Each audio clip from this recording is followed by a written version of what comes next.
ఆమేన్. కూర్చుందాం. నిశ్శబ్దంగా శ్రద్ధగా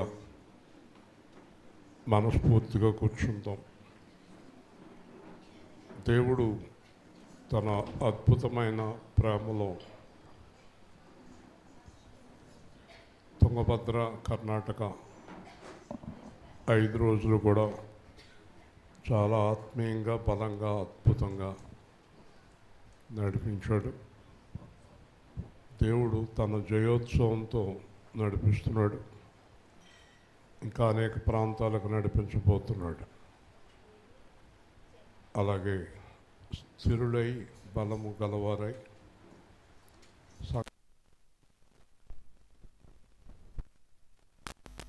హెచ్చరికల ప్రకారం పాటించిన వారు ఎలా మరణించారో తెలుసుకుని ప్రభు బలలో దేవుడు చెప్పాడు, మీరు అయోగ్యముగా అంటే తాగుబోతులు కానీ తిరుగుబోతులు కానీ మోసగాళ్ళు కానీ విగ్రహారాధికులు కానీ దేవుడికి వ్యతిరేకంగా జీవించేవారు ప్రభు బల తీసుకోకూడదు. ప్రభు బల తీసుకుంటే బలహీనత, రోగము, మరణం. మీరు యేసు ప్రభు పిల్లలు.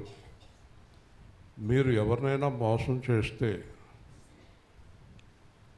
యేసు ప్రభుని మోసం చేసినట్టే. దేవుని స్తోత్రం. మీరు ఎవరితోటైనా అక్రమ సంబంధం పెట్టుకుంటే యేసు ప్రభుని హింసించినట్టే. మీరు ఎవరికైనా ఇవ్వాల్సింది ఇవ్వకపోతే యేసు ప్రభువుకి అగ్గొట్టినట్టే. మీరు చేసే ప్రతి దుష్కార్యము ఆయన రక్తానికి వ్యతిరేకంగా ఉంటుంది. శిక్ష వస్తుంది. ఆ శిక్షలో మొదటి శిక్ష బలహీనత. ఎప్పుడు బలహీనంగా ఉంటారు. రెండవ శిక్ష విడువని రోగము. ఆ రోగానికి అంతుండదు. ఒకటి తగ్గాక ఇంకోటి, ఇంకోటి తగ్గాక ఇంకోటి వస్తూ ఉంటుంది. మూడవది మరణము.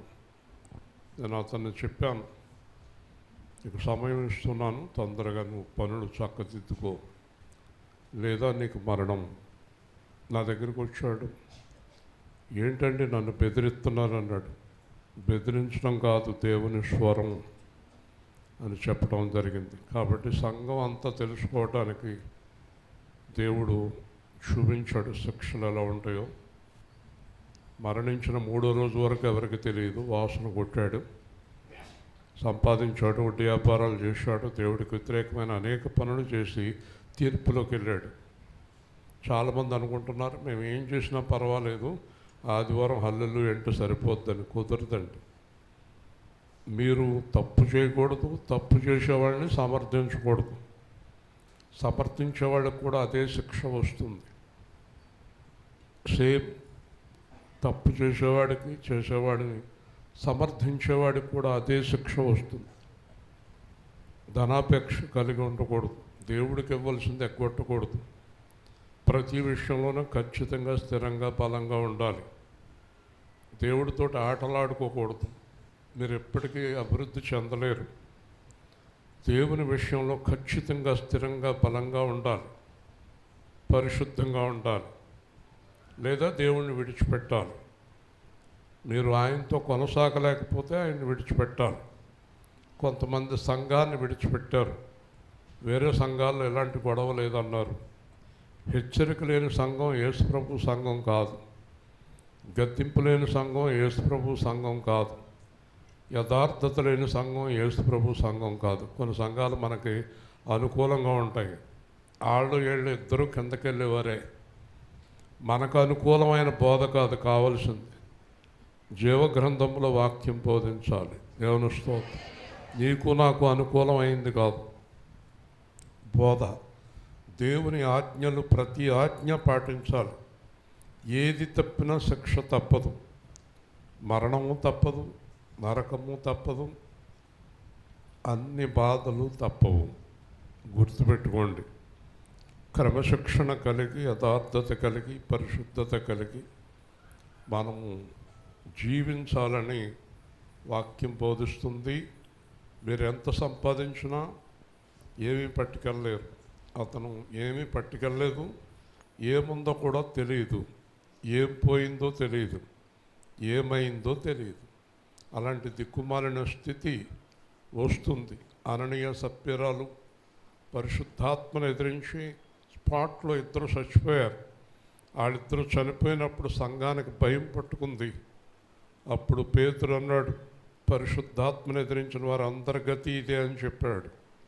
గుర్తుపెట్టుకోండి, తప్పు చేయకండి, పాపం చేయకండి, మానేయండి, ఖచ్చితంగా మానేయండి. ఈరోజే ఇప్పుడే మానేయండి. దేవుడికి వ్యతిరేకమైన కార్యాలు ఖచ్చితంగా మానేయాలి. దేవుడితో సహవాసం, దెయ్యంతో సహవాసం కుదరదు. దెయ్యంతోటన్నా చేయాలా, దేవుడితోటన్నా చేయాలి. అర్థమైందా? చాలా జాగ్రత్త కలిగి ఉండండి. రాకడ సమయం, యేసు ప్రభు త్వరగా వస్తున్నాడు. ఏమాత్రం ఆలస్యం లేదు. జయించేవారిని తీసుకొని వెళతాడు. భయం కలిగి, జాగ్రత్త కలిగి, పరిశుద్ధత కలిగి, యథార్థత కలిగి మాట నిలబెట్టుకోండి. దేవుడి దగ్గర మాట ఇచ్చిన మాటను నిలబెట్టుకోండి. ఇంకొక అతనికి శిక్ష విధించబోతున్నాను. అతను కూడా మీ ఎదురుగుండా శిక్ష పొందబోతున్నాడు. చాలాసార్లు మాట తప్పుతున్న వ్యక్తి. జాగ్రత్త. ప్రతి ఒక్కరు కూడా చాలా జాగ్రత్తగా ఉండాలి. మాట తప్పొద్దు. దేవుడి దగ్గర ఇచ్చిన నిబంధన తప్పొద్దు. దేవుడి దగ్గర ఇచ్చిన వాగ్దానం తప్పొద్దు. ఆయన తప్పడు, మనం తప్పకూడదు. ఆయన తప్పుడు, మనం తప్పకూడదు. తప్పిన వాడికి శిక్ష విధింపబడుతుంది. ఎవరి స్తోత్రం. జాగ్రత్త కలిగి ఉంటాం, స్థిరుడమై ఉంటాం, పరిశుద్ధమై ఉంటాం, యథార్థత కలిగి ఉంటాం. ఇచ్చకపు మాటలు కాదు మనకు కావాల్సింది. తాత్కాలికంగా మనల్ని సంతోషపెట్టే మాటలు కాదు మనకు కావాల్సింది. మనలను తీర్చిదిద్దే మాటలు కావాలి. దేవుని స్తోత్రం. ఈ సమయంలో కరెక్ట్గా 30 నిమిషాలు రాజేష్, 30 నిమిషాలు నేను వాక్యం అందిస్తున్నాం. సిద్ధంగా ఉండండి. జాగ్రత్తగా వినండి వాక్యాన్ని.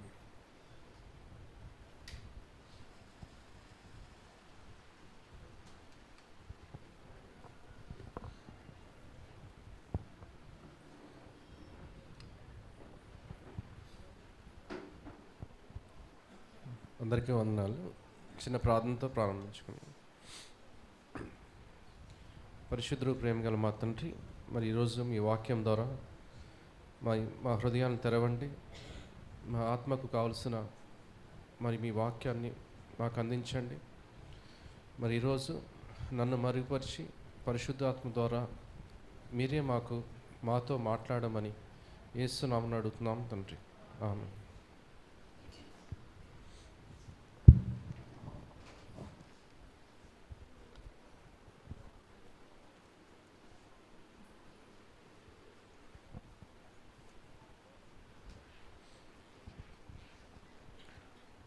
లూకా సువార్త 10వ అధ్యాయం 38వ వచనం నుంచి 42వ వచనం.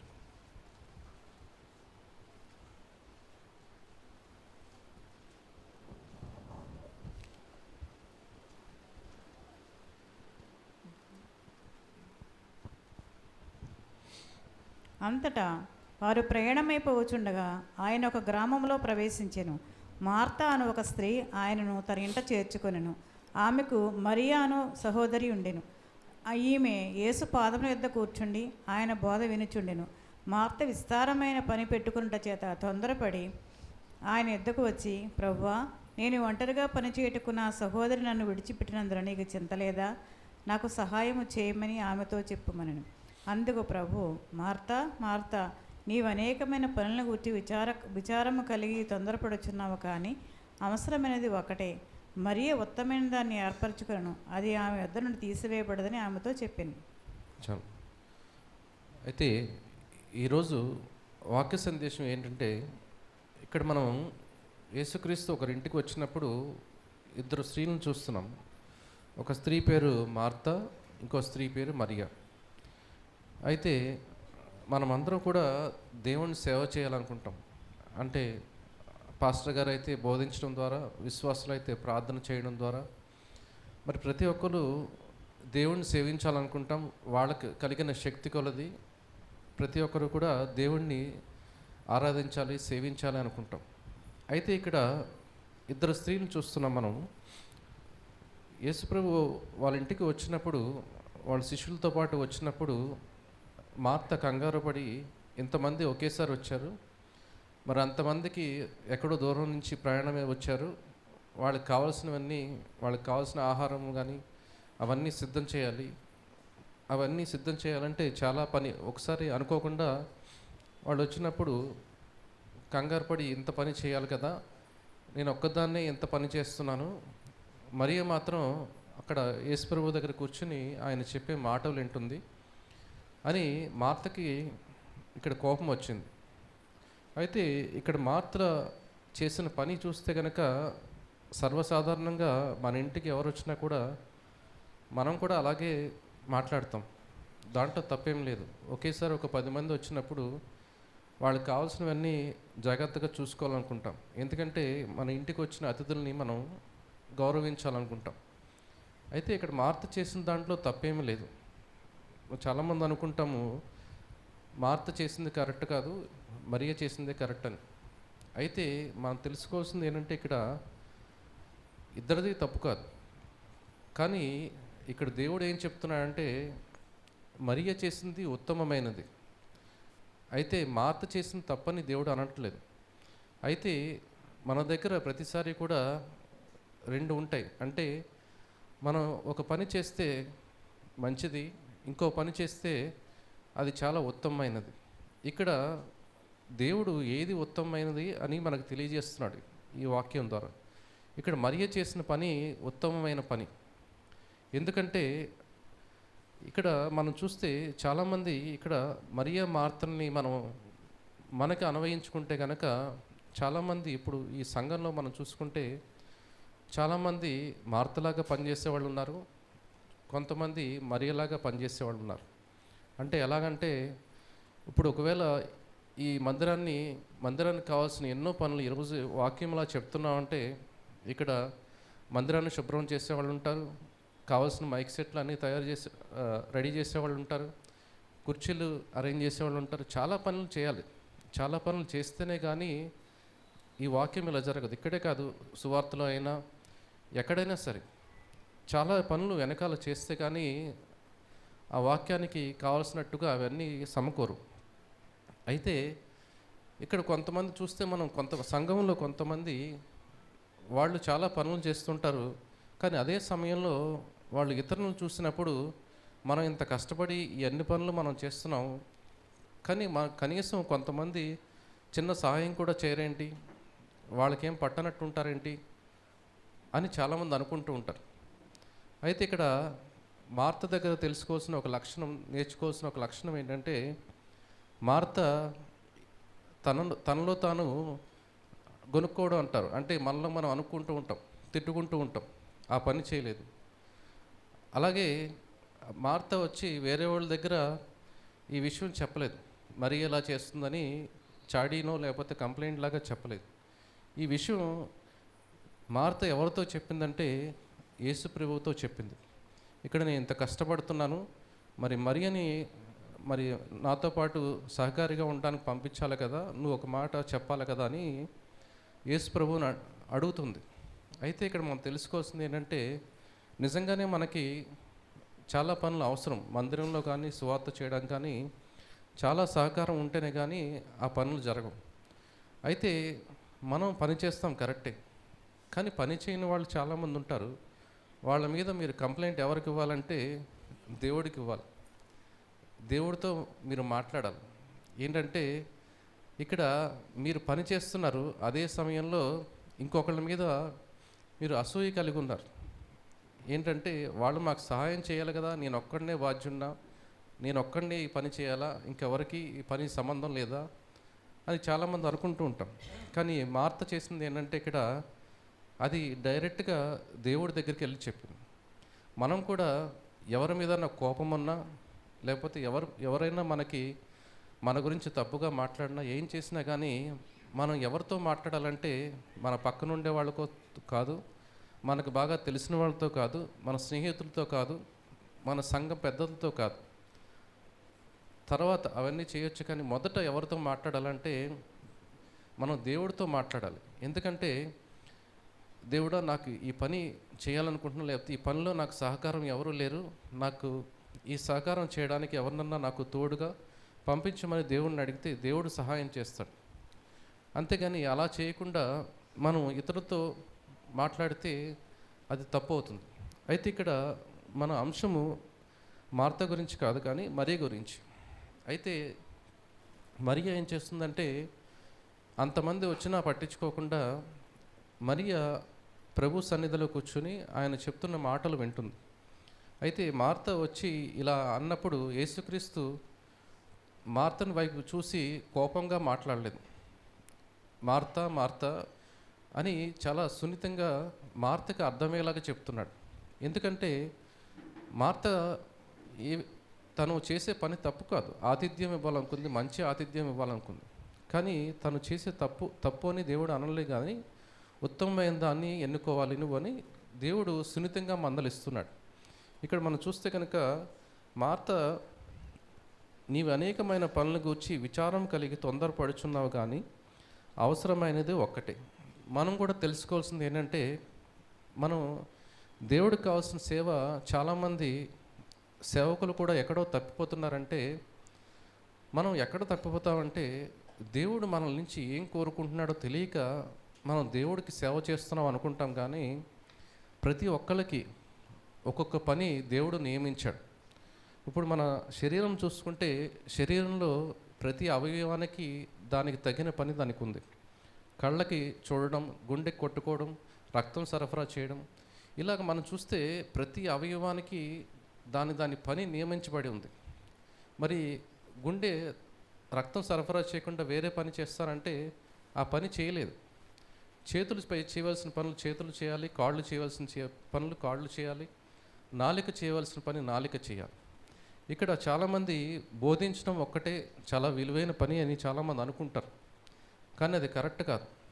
ఒక నాలికే కరెక్ట్గా ఉంటే మన శరీరం అంతా కరెక్ట్గా ఉండదు. మన గుండె సరిగా లేదనుకోండి, శరీరం మొత్తం రక్తం సరఫరా కాదు, రక్తం లేకుండా జీవం లేదు. కాబట్టి మన సంఘంలో మనం చూసుకుంటే బోధించేవాడు నాలుకగా ఉన్నప్పుడు చాలామంది, ఇక్కడ మనం చూస్తే కానీ తుంగభద్రలో జరిగిన సువార్తలు జరిగాయంటే కేవలం బోధకుడు ఒక్కడు బోధిస్తే సరిపోదు. ఆ సువార్తని విజయంగా నడిపించాలంటే దాని వెనకాల చాలా ప్రార్థన కావాలి. ఇక్కడ ఉన్న వాళ్ళలో ఎంతమంది అది విజయవంతంగా కొనసాగాలి, విజయోత్సవంతో రావాలని చాలామంది ప్రార్థన చేస్తుంటారు. అయితే వాళ్ళ పేర్లు మనకు తెలియదు, ఎవరు ప్రార్థన చేశారో మనకు తెలియదు, ఎవరు ఉపవాసం ఉండి ప్రార్థన చేశారో మనకు తెలియదు. వాళ్ళు ఈ శరీరంలో గుండె లాంటి వాళ్ళు లేకపోతే ఇక్కడ మనం ఎంత బాగా బోధించినా కానీ అది విజయం పొందలేము, తెలియదు. అలాగా ఏంటంటే ఈ శరీరం అంతా కూడా ఒకదానికొకటి ఎవరి మాట ప్రకారం నడవాలంటే శిరస్సు చెప్పినట్టుగా నడవాలి. ఎప్పుడైతే ప్రతి అవయవం మన మెదడు ఎలా చెప్తుందో అలా చెప్తున్నట్టు నడిస్తేనే ఆ శరీరం కరెక్ట్గా ఉన్నట్టు.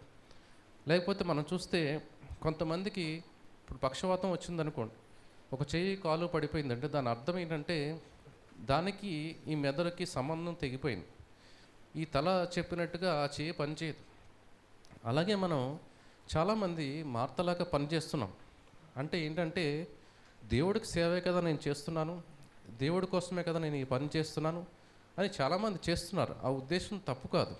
కానీ ఇక్కడ నేను చెప్పాలనుకున్నది ఏంటంటే దేవుడు ఏం కోరుకుంటున్నాడో అది తెలుసుకుని మనం ఆ పని చేయాలి. ఎందుకంటే మనం ఏ అవయవంగా ఉండాలి, ఏ విధంగా దేవుడికి సహాయపడాలి, ఏది మన జీవితంలో దేవుడు ఏం ఉద్దేశించాడో అది తెలుసుకుని ఆ పని చేస్తే దేవుడు మన జీవితంలో తను ఏమనుకున్నాడో ఆ ఉద్దేశం నెరవేరుతుంది. లేకపోతే కనుక మనం మార్తలాగా విస్తారమైన పనులు చేస్తాం, కానీ అది దేవుడు మన నుంచి ఆశించినది కాదు. ఇప్పుడు చాలామంది సేవకులు కూడా వాళ్ళు మొదట్లో వాక్య సందేశాలు మొదలుపెట్టి తర్వాత ఏం చేశారంటే సేవా కార్యక్రమాలు మొదలు పెడుతున్నారు. ఇప్పుడు హాస్పిటల్నో లేకపోతే అనాథశాలనో ఇంకోటనో లేకపోతే వాళ్ళకి సంబంధించిన పని కాకుండా ఇంకా చాలా పనుల్లో వాళ్ళు నిమగ్నం అయిపోతున్నారు. ఇక్కడ మనం చూస్తే కనుక ఒకవేళ నిజంగా ఆ సేవకుడిని వాక్య సందేశం కోసం దేవుడు పిలుచుకొని ఉంటే అది చెప్పకుండా తన సమయాన్ని అంతా కూడా ప్రజల సేవలో తను వ్యర్థం చేస్తున్నాడు. అయితే ఇక్కడ మనం తెలుసుకోవాల్సింది ఏంటంటే, దేవుడు మన పుట్టక మునుపే, మన పిండంగా ఉన్నప్పుడే దేవుడు మన జీవితంలో జరగవలసిన ప్రతిరోజు ఏ కార్యక్రమాలు జరగాలి, ఏ పనులు జరగాలన్నది దేవుడు తను ముందుగా నిర్ణయించి మనకు పంపించాడు. అయితే మనం అది ఎలా తెలుసుకోగలుగుతాం? దేవుడు మన జీవితంలో దేవుడు మనతోటి ఏం చేయాలనుకుంటున్నాడు, నా జీవితం ద్వారా దేవుడికి నేను ఎలా సహాయపడగలను అనేది నాకు ఎలా తెలుస్తుందంటే, ఇక్కడ మరియ చేసిన పని మనం చేసినప్పుడే దేవుని ఉద్దేశం తెలుస్తుంది. మరియ ఏం చేసిందంటే, తను చేయవలసిన విస్తారమైన పనులు ఏమీ చేయకుండా మొదట తను చేసిన పని ఏంటంటే, దేవుని సన్నిధిలో కూర్చోంది. దేవుని సన్నిధికి వచ్చి అక్కడ కూర్చొని దేవుడు ఏం చెప్తున్నాడో అని తను శ్రద్ధగా వింటుంది. ఇక్కడ మనం కూడా చేయాల్సిన పని ఏంటంటే, దేవుడు మనతో మాట్లాడాలంటే మనం ఎవరితో ఒక వ్యక్తితో మాట్లాడాలనుకున్నప్పుడు మనం ఏం చేయాలి? వాళ్ళు ఎక్కడున్నారో అక్కడికి మనం వెళ్ళి వాళ్ళతో పాటు మనం కూర్చుని వాళ్ళు చెప్పేది వినాలి. మనం కనీసం అక్కడికి వెళ్ళకుండా వాళ్ళతో మాట్లాడాలంటే కష్టం. ఇక్కడ కూడా చాలామంది ఎవరు చేసే పనుల్లో వాళ్ళు చాలా నిమగ్నం అయిపోయి చాలా కష్టపడుతున్నాం, దేవుడి కోసం ఎంత కష్టపడుతున్నాను, అంత పని చేస్తున్నాను మనం అనుకుంటున్నాం. కానీ నిజంగా దేవుడు నా జీవితంలో దేవుని యొక్క ఉద్దేశం ఏంటి అని తెలుసుకోవాలంటే మనం మొదట దేవుడి దగ్గరికి వెళ్ళాలి, దేవుడితో సహవాసం కలిగి ఉండాలి. ఇక్కడ మరియ చేసే పని అదే. దేవుడితో కూర్చుంది, దేవుని చెప్పే మాటలు వింటుంది. కాబట్టి ఇక్కడ ఏం చెప్తుందంటే, ఇక్కడ ఒకటే మరియ ఉత్తమమైన దాన్ని ఏర్పరచుకొనెను, అది ఆమె యొద్ద నుండి తీసివేయబడదని ఆమెతో చెప్పాను. ఎప్పుడైనా కానీ మనం దేవుని సన్నిధిలో గడిపి దేవుని మాటలు వింటున్నప్పుడు అది మన జీవితానికి చాలా మేలుకరంగా తయారవుతుంది. అది ఎప్పటికీ కూడా మేలే.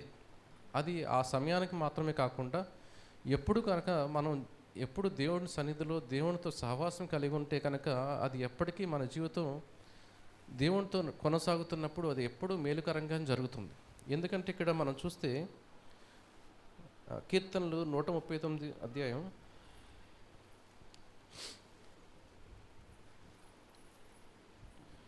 16 నుంచి 17 వచనం వరకు. నేను పిండమునై ఉండగా నీ కన్నులు నన్ను చూసెను. నియమింపబడిన దినములో ఒకటైనా కాకమునిపే నా దినములన్నయు నీ గ్రంథములో లిఖితములాయను. దేవా, నీ తలంపులు నాకెంత ప్రియమైనవి, వాటి మొత్తం ఎంత గొప్పది. చాలు. అయితే ఇక్కడ మనం చూస్తుంటే కనుక నేను పిండమునై ఉండగా నీ కన్నులు నన్ను చూచెను అంటే మనం ఇంకా ఈ భూమి మీదకి రాలేదు. రాకమునిపే దేవుడు మనల్ని ఎప్పుడు చూస్తున్నాడంటే, మనం ఇంకా పిండంగా ఉండగానే మనల్ని చూశాడు. దేవుడు చూసి తను ఏం చేశాడంటే, నియమింపబడిన దినములలో ఒకటైనను కాకమునిపే నా దినములన్నీ నీ గ్రంథంలో లిఖితంలాయను. అంటే నేను ఈ భూమి మీదకి ఇంకా రాకమునిపే కూడా నా గురించి దేవుడు నా జీవితంలో నేను ఎలా నడుచుకోవాలో ప్రతి దినము కూడా తను ప్రణాళిక సిద్ధం చేశాడు. అంటే ఇప్పుడు చాలామంది మనం అనుకుంటాము, ఒకవేళ మన పిల్లలు ఉన్నారనుకోండి, 10th పాస్ అయింది అనుకోండి, 10th పాస్ అయిన తర్వాత నెక్స్ట్ ఇంటర్ చదివించాలి, లేకపోతే డిగ్రీ చదివించాలా, బీటెక్ చదివించాలా, ఇలా చాలా ప్లాన్లు వేస్తుంటాం. ప్రతి సమయంలో కూడా మనం చాలా ప్లాన్లు కలిగి ఉంటాం. ఇప్పుడు మందిరం సరిపోవట్లేదు, ఇంకా కొంచెం పెద్దది చేయాలా, లేకపోతే ఇలాగ ఉంచాలా, ఇలా ఏదో చాలా ప్లాన్లు, ప్రతి ఒక్కరి జీవితంలో చాలా ప్లాన్లు వేస్తుంటాం. అయితే మనం అందరూ ఎక్కడ తప్పిపోతున్నాం అంటే, మనం వేసే ప్లాను మనకి చాలా తక్కువ జ్ఞానం కలిగి ఉన్నాం. ఇక్కడ మనకన్నా ముందు మనం ఇంకా ఈ లోకానికి రాకమునిపే దేవుడు మన జీవితంలో జరగవలసిన ప్రతి కార్యక్రమాన్ని తను గ్రంథంలో లిఖించి ఉన్నాడు. అంటే మన కోసం ప్లాన్ వేసిన వాడు ఎవరంటే, ఈ సృష్టిని కలిగించిన వాడు. ఒక మాటతో ఈ సృష్టిని మొత్తం సృష్టించిన వాడు దేవుడు. అటువంటి దేవుడు మన జీవితంలో మనం ఎలా నడుచుకోవాలో, మనం ఎలా నడుచుకుంటే దేవుడికి మనం సంతోషాన్ని కలిగిస్తామో, దేవునికి ఘనత మనం ఎలాగిస్తామనేది దేవుడు నిర్ణయించాడు. ఆ నిర్ణయించిన ఆ ప్లాన్ ప్రకారం మనం ఒకవేళ జీవించగలిగితే ఆ జీవితం ఎలా ఉంటుందంటే, దానికి ఉదాహరణ యేసుక్రీస్తే. యేసుక్రీస్తు మనం చూస్తే కనుక తన జీవితంలో 30 సంవత్సరాలు తను ఏమీ చేయలేదని ఈ గ్రంథంలో చాలా తక్కువ రాసి ఉంది. అయితే తను ఏం చేశాడంటే, ఆ 30 సంవత్సరాలు కూడా తండ్రితో సహవాసం కలిగి ఉన్నాడు. తండ్రి చెప్పినట్టుగా నడుచుకున్నాడు. తన తల్లిదండ్రులకు విధేయులై ఉన్నాడు. ఈ 30 సంవత్సరాలు కూడా తను గ్రంథాలను చదివాడు, దేవుని యొక్క ఉద్దేశం తెలుసుకున్నాడు, సన్నిహితంగా దేవునితో సహవాసం చేశాడు. ఇదంతా చేశాడు కాబట్టి తను తర్వాత ఒక్కసారి ఈ 30 సంవత్సరాలు అయిన తర్వాత తను బయటికి ప్రపంచంలోకి వచ్చినప్పుడు సువార్త కోసం తను వేసిన ప్రతి అడుగు కూడా తండ్రి చిత్తానుసారంగానే జరిగింది. తన జీవితం అంతా కూడా తండ్రి చిత్తాన్ని సంపూర్ణంగా నెరవేర్చాడు. ఎందుకు నెరవేర్చాడంటే, ప్రతినిత్యము తండ్రితో సహవాసం కలిగి ఉన్నాడు. ఒక అడుగు వేయాలన్నా, ఒక మాట చెప్పాలన్నా, ఒక పని చేయాలన్నా ప్రతిదీ కూడా తన చిత్తం ఎలా అయిపోయిందంటే, తనకి ఈ అడుగు వేయాలా వద్దా అంటే ఒక క్షణంలో తండ్రి వెళ్ళు ముందుకి లేకపోతే ఆగిపోవని తనకి అటువంటి సహవాసం అతనికి వచ్చేసింది. కాబట్టి ఒక అడుగు ముందు వేసే ముందు తను అడుగు వేయాలా వద్దన్నది మరుక్షణం తెలిసిపోయింది అతనికి. అంటే అది ఎలా వచ్చిందంటే, ప్రతినిత్యము దేవునితో సహవాసం కలిగి ఉండడం వల్ల వచ్చింది. మనం కూడా ఇక్కడ మరియ చేసినట్టు మనం దేవుడితో సహవాసం కలిగి ఉంటే కనుక, దేవునితో కూర్చొని మనం మాట్లాడితే కనుక, మనం దేవునితో సహవాసం కలిగి ఉంటే కనుక, మనం వేసే ప్రతి అడుగు ఇది నీ చిత్తమా కాదా, నా జీవితంలో ఈ ఒక నిర్ణయం తీసుకోవాలనుకుంటున్నాను, ఇది నీ చిత్తమా కాదా, ఇటు వెళ్ళాలా వద్దా, ఈ పని చేయాలా వద్దా అని మనం ప్రతినిత్యము అడిగినప్పుడు మరుక్షణమే మనకి ఆన్సర్ వచ్చేస్తుంది. అయితే ఈ ఆన్సర్ రాకుండా మనకి అడ్డుపడేది చాలా ఉన్నాయి. అవన్నీ మనం అడ్డు తొలగించుకోవాలి. అవి ఏంటంటే, మనలో ఉన్న మన చిత్తాన్ని నెరవేర్చుకోవాలనే ఒక బలమైన కోరికను మనం ఎప్పుడైతే వదిలేస్తామో, తండ్రి చిత్తాన్ని మనం ఎప్పుడు నెరవేర్చాలనుకుంటామో ఆ నిర్ణయం మీరు తీసుకోగలిగితే, ఆ తీసుకున్న నిర్ణయం తర్వాత నుంచి దేవునితో మీరు రోజు రోజుకి దగ్గర అవుతారు. రోజు రోజుకి మీరు దగ్గర అయినప్పుడు మీరు చేసే ప్రతి పని దేవుని చిత్తం ప్రకారం జరుగుతుంది. అయితే చాలామంది ఇక్కడ ఒక విషయం గుర్తుంచుకోవాలి. ఏంటంటే, మరి మీరు అనుకోవచ్చు కొంతమంది, నేను ప్రతిరోజు కూడా దేవుణ్ణి అడిగే చేస్తాను, దేవుణ్ణిలో నేను బలంగా ఉన్నాను, అయినా నాకు శ్రమలు ఎందుకు వచ్చినాయి, నా జీవితంలో ఇన్ని శ్రమలు ఎందుకు వచ్చినాయి అని అడిగితే కనుక, దేవుని వాక్యం ఏం చెప్తుందంటే, మీరు ఎంత శ్రమని అనుభవించగలరో దానికంటే ఎక్కువగా దేవుడు ఇవ్వడు. మనం ఉదాహరణ తీసుకుంటే, ఒక 5 సంవత్సరాల పిల్లవాడికి 20 సంవత్సరాల 20 కేజీలు ఉన్న బ్యాగ్ ఇచ్చి మనం మొయ్యమని చెప్పం.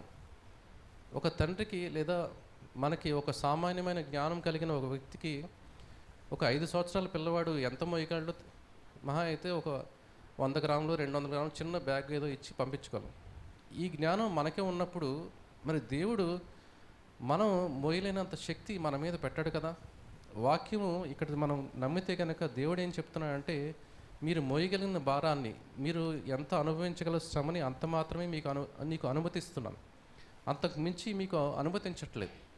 అంటే దీని అర్థం ఏంటంటే, దేవుడు ఒక మాట అన్నాడంటే అది నిజం. ఇక్కడ మనం ఒకవేళ మీరు ఎవరైనా కానీ నేను అనుభవించలేనంత శ్రమ నాకు వచ్చిందని మీరు అనుకుంటే, దేవుణ్ణి ఇక్కడ అబద్ధికుడిని చేస్తున్నట్టే. కాబట్టి మనం గుర్తుంచుకోవాల్సింది ఏంటంటే, ఇక్కడ మరి శ్రమలు ఎందుకు వస్తున్నాయి, దేవుడితో పాటు నడుస్తున్నాను నేను, దేవుడు చెప్పినట్టుగా నేను జీవిస్తున్నాను, నాకు శ్రమలు ఎందుకు వస్తున్నాయి మీరు అడిగితే, ప్రతి శ్రమ కూడా మిమ్మల్ని ఒక మెట్టు దేవుడికి దగ్గర చేస్తుంది. ఇక్కడ పౌలుకి మరి అన్ని శ్రమలు ఎందుకు వచ్చినాయి? పౌలు దేవుడిలో లేడా?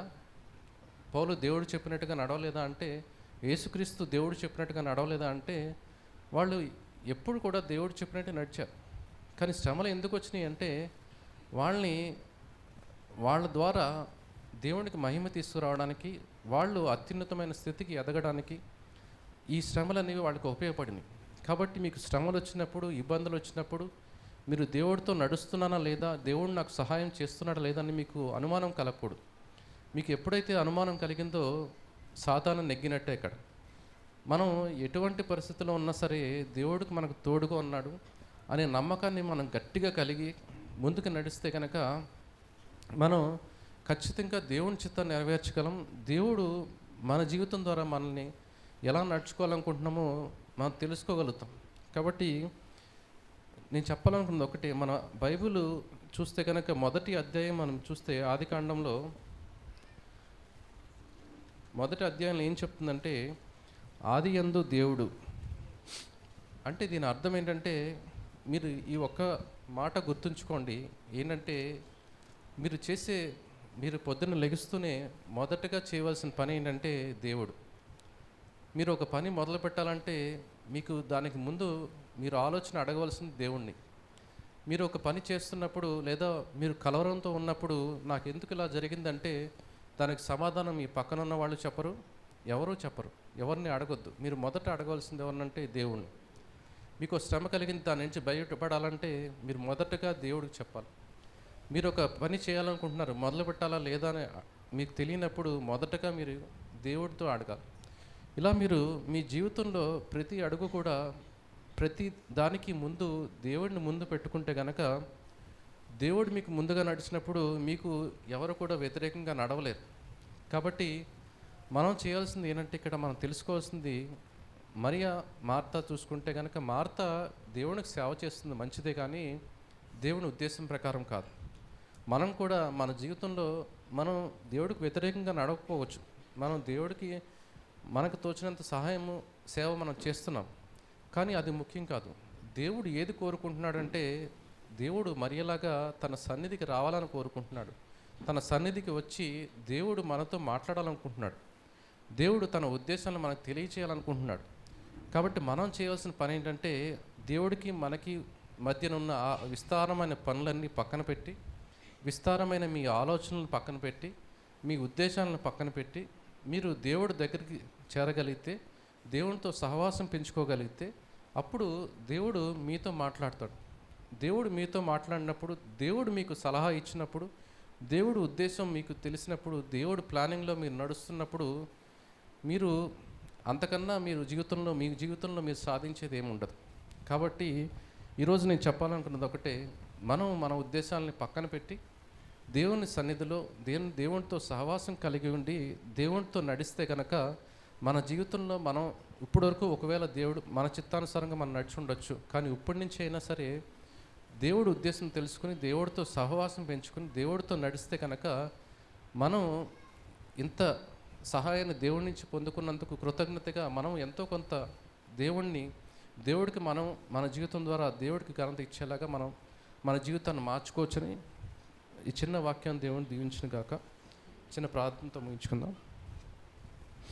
పరిశుద్ధుడు ప్రేమగల మా తండ్రి, మరి ఈరోజు మీరు చెప్పినట్టుగా మరి మా జీవితాల్లో మీ ఉద్దేశాలు సంపూర్ణంగా నెరవేరడానికి మరి మేము ఎల్లప్పుడూ కూడా మీ మాట వినడానికి సిద్ధంగా ఉండేలాగా మా మనస్సుని మీ వైపు తిరుపుకొని మీరు చెప్పినట్టుగా నడుచుకోవడానికి మీరే మాకు అటువంటి శక్తిని దయచేయమని, ఈ లోకంలో పడి కొట్టుకుపోకుండా మరి మీ ప్రకారం ఆత్మానుసారంగా జీవించడానికి మీరే మాకు సహాయం చేయమని యేసు నామమున అడుగుతున్నాం తండ్రి, ఆమేన్.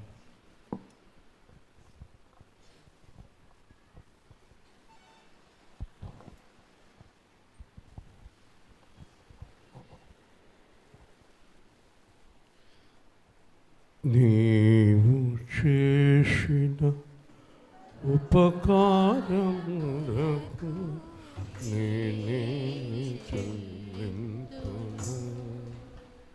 నీవు చేసిన ఉపకారములకు నేనేమి చెల్లింతును? వేలాది దూడలనా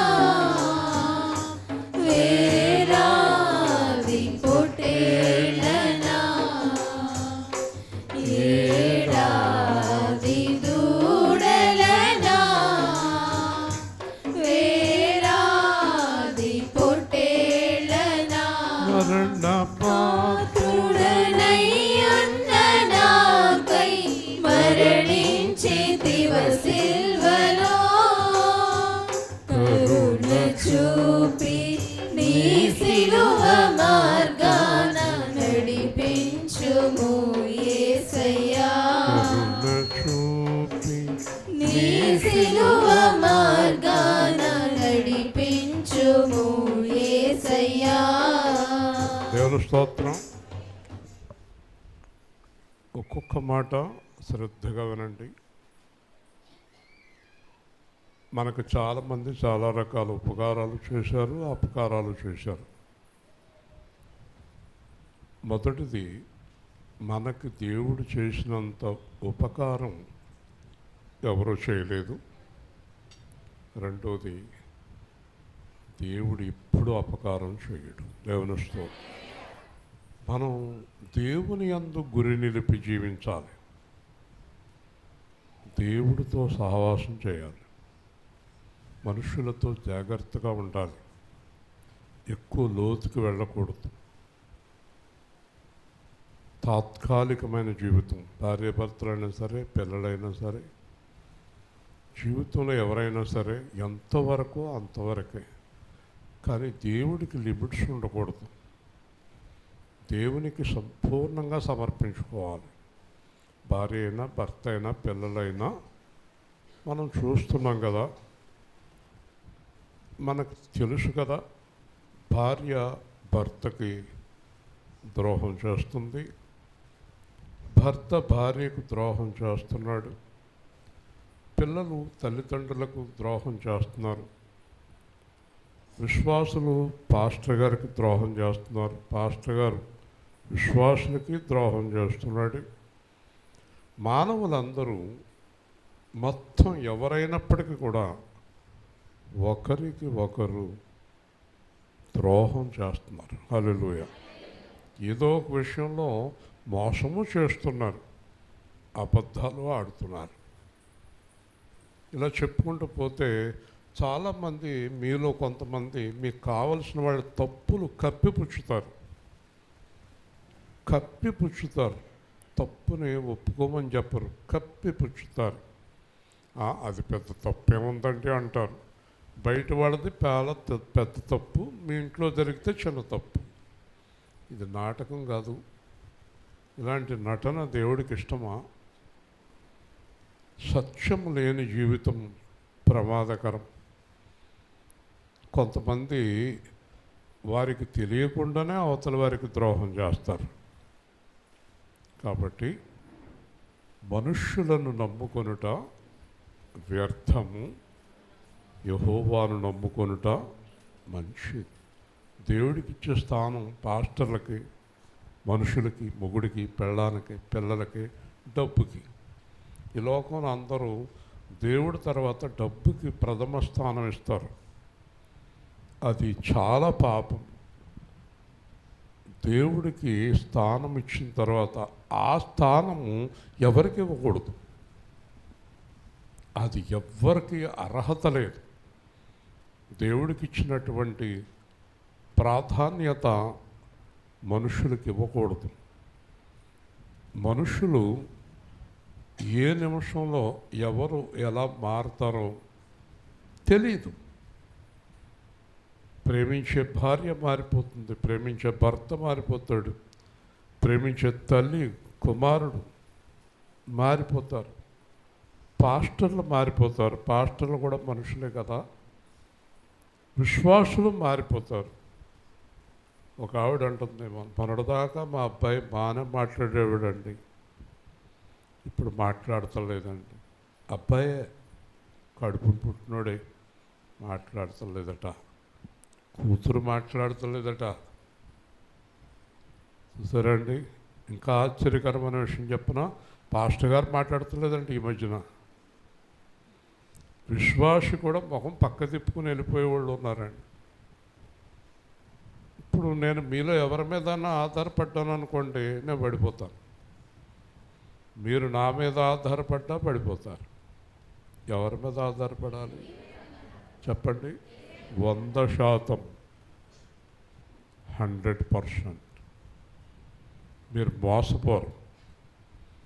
దేవుడి మీద ఆధారపడి జీవించినంతకాలం మోసం అనేది కలగదు.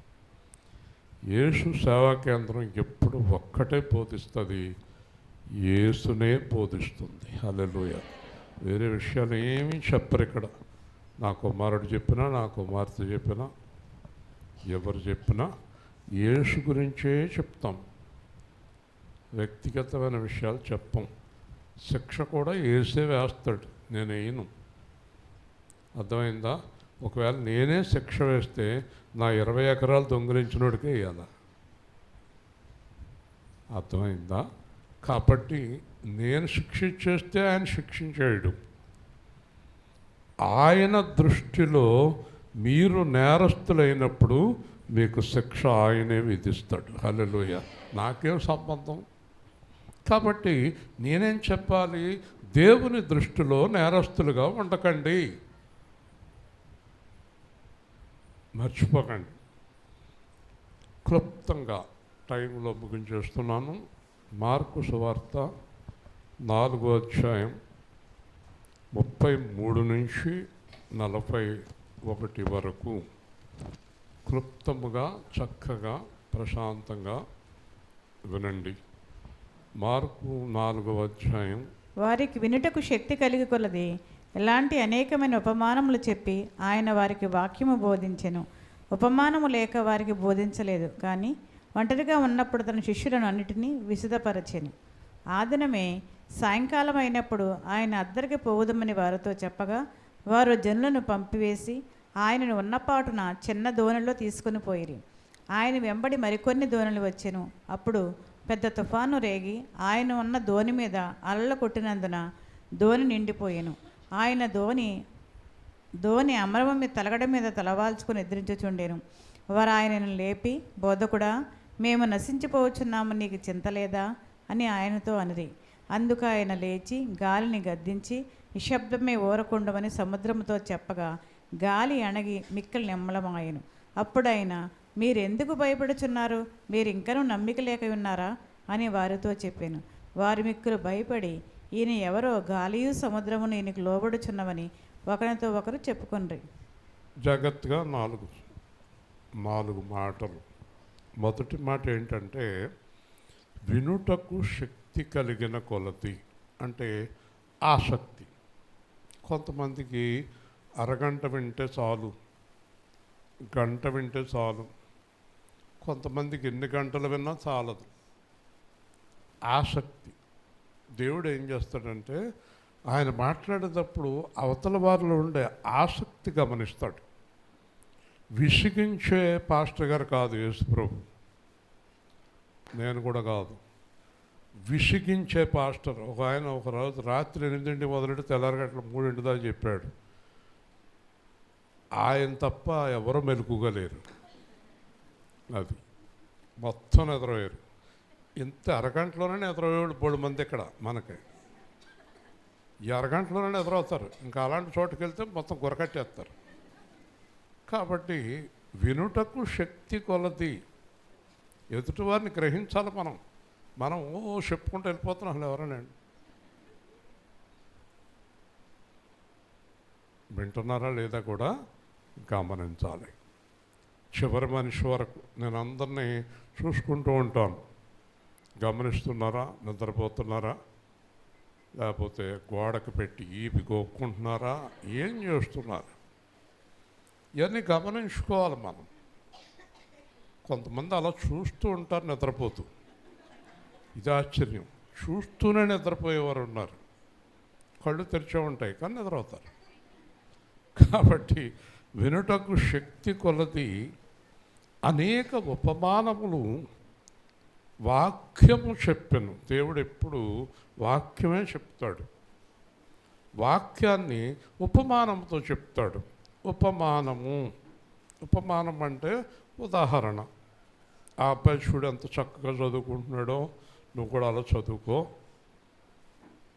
స్వాతి గారు అంటున్నారా? ఆ అమ్మాయి చూడు ఎంత చక్కగా పని చేస్తుందో చిన్న వయసులో, నువ్వు కూడా అలా పని చెయ్యి.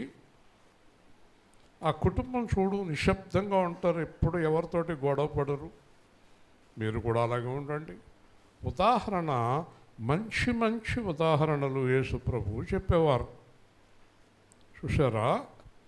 కొత్త ద్రాక్షరసము, పాత తిత్తి, పాత ద్రాక్షరసము, కొత్త తిత్తి, ఇలాగ ఎన్నో ఉదాహరణలు. తప్పిపోయిన కుమారుడు, ధనవంతుడు, లాజరు, ఎంత చక్కగా ఉపమానాలు చెప్తాడు యేసు.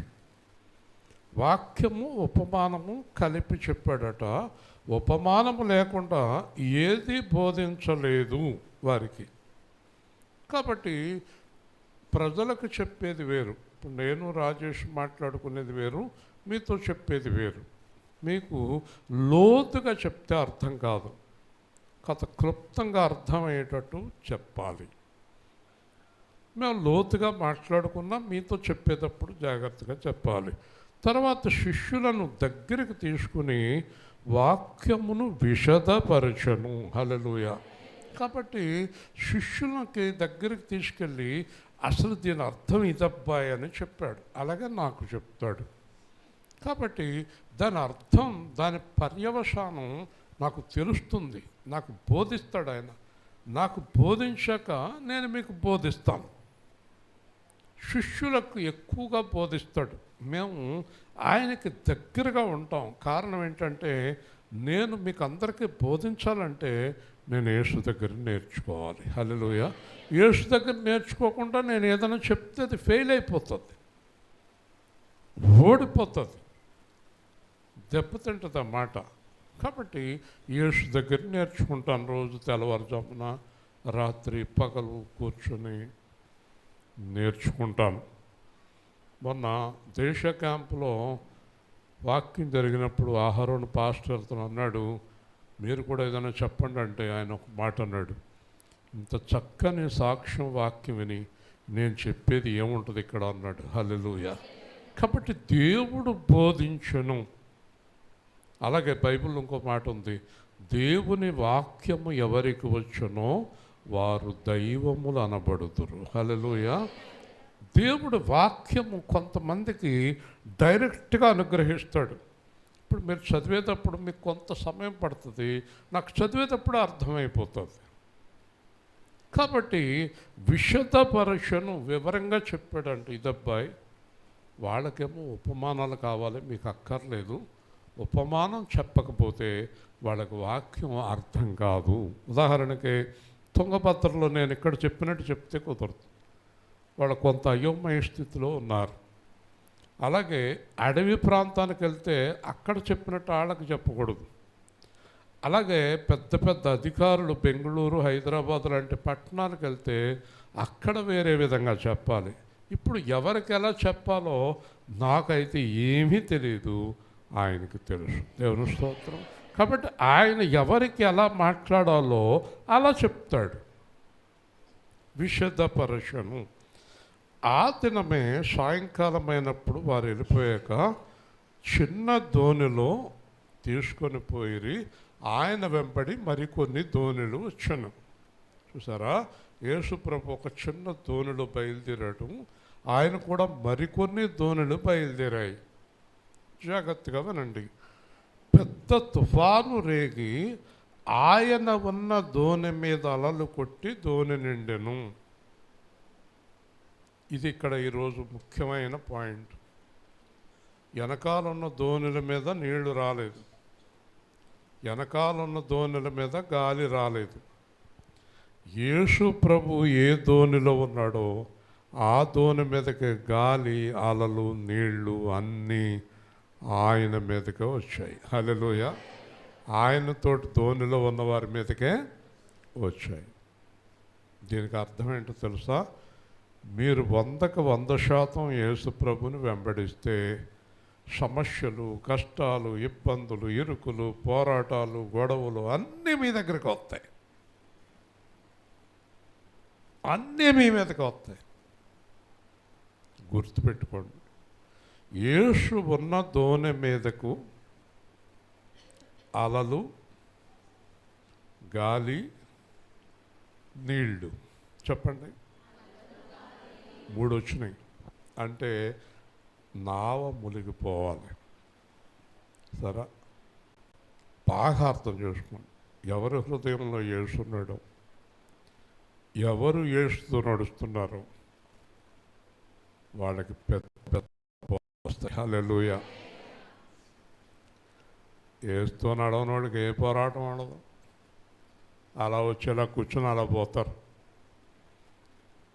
కొంతమంది ఏమనుకుంటారంటే యేసు ప్రభుని నమ్ముకున్న మాకిన్ని కష్టాలా? యేసు ప్రభుని నమ్ముకున్న వాళ్ళు భలేగా ఉన్నారు.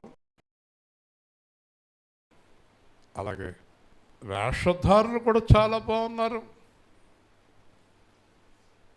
మరి ఇదేంటి, మేము యథార్థంగా ఉన్నాం, ఎన్ని శ్రమలు, ఎన్ని కష్టాలు.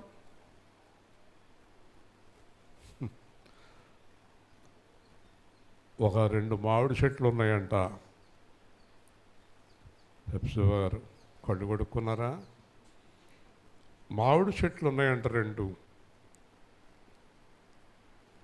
ఒక చెట్టు నిండా కాయలంట, ఒక చెట్టుకి అసలు కాయలు లేవంట. వెళ్ళి వాళ్ళు అందరూ రాళ్ళు దేని మీదకి ఇస్తురుతారు? కాయలు లేనిది కాయలు ఉన్నది అంటుందంట. ఈ గొడ్డు మోద్దే బాగుంది, నన్ను చంపేస్తున్నారు. మొత్తం అందరూ వెళ్ళి వాళ్ళందరూ చూస్తాం, రాయి సిరుతాం, కాయ కిందడిలా కొడతాం. ఎన్ని దెబ్బలు తగులుతున్నాయి కదా. ఆత్మఫలాలతో నిండి ఉన్న వారికి సాతాను విరోధి, పెళ్ళం విరోధి, లోకం విరోధి, పిల్లల విరోధులు, చుట్టాల విరోధులు, దొంగ పాస్టర్ అయితే ఆడు విరోధి. ఎన్ని విరోధాలు. ఏమీ లేదు, ఏమన్నా పర్వాలేదు అన్నవాడికి అందరూ స్నేహితులే. ఒకడు ఉంటాడు మహానుభావుడు, ఏమీ లేదు, ఏమీ లేదు ఆడికి, ఆడి బతుకంతే, పనికి మాలిన బతుకు. అది ఒక బతుకనా? పౌరుషంగా బతకాలి. దేవుని స్తోత్రం. దేవుడి కొరకు బతకాలి. ఆయన అలాగే చెప్తాడు అన్నాడు యాకోబు కూడా. అలా చెప్తాడు అన్నాడు. పడింది, జాగ్రత్త. కాబట్టి ఫలాలు కలిగినటువంటి చెట్టుకి దెబ్బలు ఎలా తగులుతాయో, బైబిల్ గ్రంథంలో అత్యధికంగా హింసలు పొందిన వారు ఎవరంటే యేసు, పౌలు, దానియేలు, మోషే, పేతురు, యోహాను. చూడండి, అత్యధికముగా హింసలు పొందిన వాళ్ళు. ఎందుకు పొందారు? ఎందుకు పొందారమ్మాయి? యేసుని వెంబడించారు. ప్రభు బలన ఏ కార్యక్రమానికి వెళ్ళిపోలేదు. ప్రభు బల రోజుని యేసునే వెంబడించారు.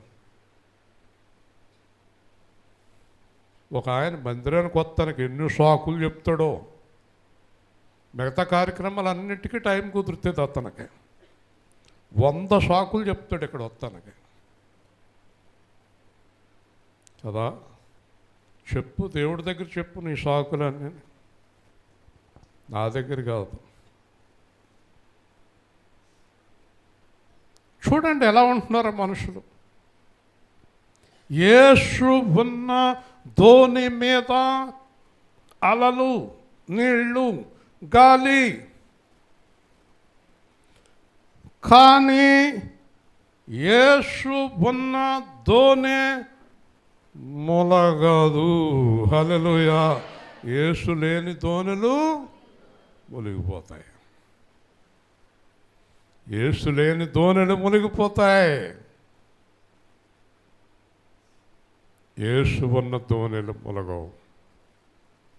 గుర్తుపెట్టుకోండి, ఎన్ని శ్రమలు వచ్చినా, ఎన్ని కష్టాలు వచ్చినా, ఎన్ని బాధలు వచ్చినా, ఎన్ని ఇబ్బందులు వచ్చినా, ఎన్ని అవమానాలు వచ్చినా, యేసు ఉన్న ధోని ఎవ్వరూ ఏమీ చేయలేరు. హల్లెలూయా.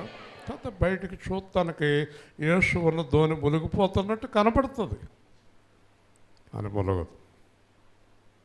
మూలగదు. అదే ఇక్కడ కనిపిస్తుంది మనకి. ఆయన ధోని అమరమున తలగడ వాల్చుకొని నిద్రించుచుండెను. చూసారా? ధోని మునిగిపోవటానికి సిద్ధంగా ఉంది. ధోని నిండా నీళ్ళు వచ్చేసినాయి. ఆయన నిద్రపోతున్నాడు. దావీదుకి పొద్దున్నే 10,000 మందితో యుద్ధం. సైనికులు కాకేసి ఎలాంటి పడుకోవాలి నేను అన్నాడు. ఆడకు మతి లేదు. అదేంటి రాజా, పొద్దున్నే యుద్ధం కదా, ఎలా పడుకుంటారంటే, మీరు వెళ్ళి పడుకునే పడుకోవాలి, నాకు నిద్ర వస్తుంది అన్నాడు. వాళ్ళకి అనుమానం వచ్చి అడిగితే అప్పుడు అన్నాడు, పిచ్చోళ్ళారా, యుద్ధము యెహోవాదన్న. హల్లెలూయా. ఆ నమ్మకం ఏది మనలో? యెహోవా ఈరే అన్నాడు అబ్రహాం. గొర్రెపిల్ల రెడీగా ఉంది అక్కడ. మీరు అంటారా అలాగా? అంటారా? దేవుడే చూసుకుంటాడు అని అనగలుగుతున్నారా? అలాగ అనిన వారికే దేవుడు సహాయం చేస్తాడు. ఏమని చెప్పాలి?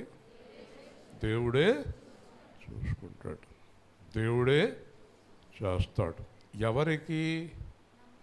దోణిలో ఉన్నవాళ్ళకా, దోణిలో లేనివాళ్ళకా? హల్లెలూయా.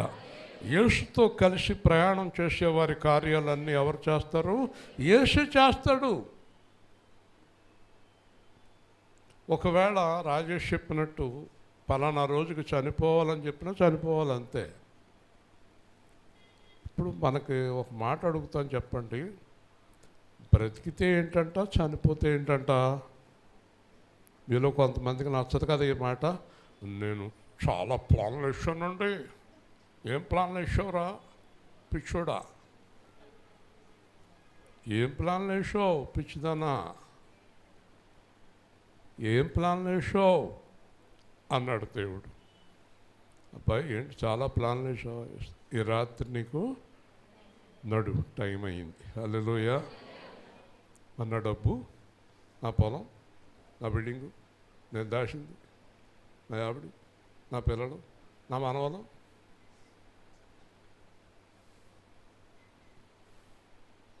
మాట్లాడరండి. రూతు గారికి చాలా ఇష్టం కొడుకులు, కోడళ్ళు, మనవలు. ఏదావిడి వెళ్ళిపోయిందా? చూసారా? మనకు ఎదురుకుండానే ఎన్ని కార్యాలు జరుగుతున్నాయండి, అయినా మనకు బుద్ధి రాదు. అయినా రాదు మనకి. కూతురు కోసం దేవుణ్ణి వదిలేస్తావు, కొడుకు కోసం దేవుణ్ణి వదిలేస్తావు, డబ్బు కోసం దేవుణ్ణి వదిలేస్తావు, ఉద్యోగం కోసం దేవుణ్ణి వదిలేస్తావు, దేని గురించి దేవుణ్ణి వదిలేస్తావు. నాకు దేవుడి కంటే మా చుట్టాల కార్యక్రమమే ముఖ్యమా? ఆదివారం నాడు వస్తుంది ఏ కార్యక్రమం అన్నా, మనోడికి ఎంత హ్యాపీయో. నాకు ఆదివారం భలేగా వచ్చింది ఫంక్షను, వీడికి ఎంత ఇష్టం ఆదివారం ఫంక్షను. దేవుడి దగ్గరికి రావడం ఇష్టం ఉండదు వీడికి. అసలు ఎప్పుడు ఫంక్షన్ వస్తుందా అని చూసేవాళ్ళకి దేవుడి మీద ఏమి ఇష్టం ఉంటుంది? ఫంక్షన్ల మీదే ఇష్టం ఉంటుంది. చుట్టాలు ఏమన్నా అనుకుంటారు, దేవుడు ఏమనుకోడు. దేవుడి దగ్గరికి వెళ్ళి చిన్న ప్రార్థన చేసి హల్లెలూయా అందాం, వదిలిపోద్ది. వీళ్ళ ధోనిలో దేవుడు లేడండి. హల్లెలూయా. వీళ్ళ ధోనిలో దేవుడు లేడు. ఎవరి ధోనిలో దేవుడు ఉన్నాడో, ఎన్ని కష్టాలు, ఎన్ని శ్రమలు, ఎన్ని ఇబ్బందులు, మరణం ఏదొచ్చినా భయము లేదు. హల్లెలూయా. నా ధోనుడు ఎవరున్నారో? యేసు ఉన్నాడు. కాబట్టి నిద్రపోతున్నాడు అంట ఆయన. నిద్రపోయాన్ని ఇలాగెలా లేపేశారు. మీరు చెప్పండి ఎవరైనా సమాధానం. ఇప్పుడు ధోనిలో నీళ్ళు వచ్చేసినాయి, గాలి కొడుతుంది, ఆ టైంలో ఆయనకి నిద్ర ఎలా పట్టిందంటారు? అసలు మనకి ఏదైనా ఫంక్షన్ ఉంటే నిద్ర పట్టదు కదా 10 రోజుల ముందు నుంచి.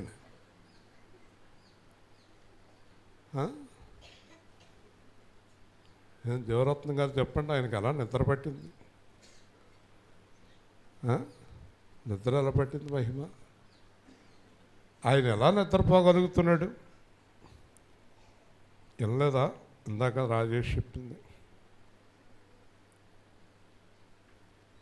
ఎలా నిద్రపోతున్నాడు? ఇది చెప్తే మీరు అందరూ బాగా తెలివి సంపాదించుకున్నట్టే దేవుళ్ళు. ఎలా నిద్రపోతున్నాడు? మీ ఇంటికాడ కారు పార్కింగ్ ఉందమ్మా లేదని పెట్టేసింది అంతే, మళ్ళీ ఏమీ లేదు. ఇంకా నా బతుకు నేను బతకాలి, నా బాధ నేను పడాలి. పోనీ ఎవరినన్నా అడుగుదాం, తెలుసున్నవాళ్ళని కూడా లేదు, మా దగ్గర లేదు, అంతే అయిపోయింది. మాకు దొరకలేదా, ఇంకో చోట దొరికింది. నువ్వే ఇవ్వాలా మాకు? ఏదో భీమవరంలో ఉన్నామని ఫోన్ చేస్తే 5 నిమిషాల్లో చేద్దాం. అలాగే కార్ పార్కింగ్ ఉందా? లేదు, పెట్టేసి. ఇప్పుడు చెప్పండి ఎంత అభిమానం. మాట్లాడండి. రమాదేవి చెప్తుంది, నిద్రపోవటానికి కారణం ఏంటమ్మా రమాదేవి? తెల్లవాళ్ళు నిద్రట్లేదు అన్నావాడు ఏం చెప్తుంది? చెప్పు పిల్ల.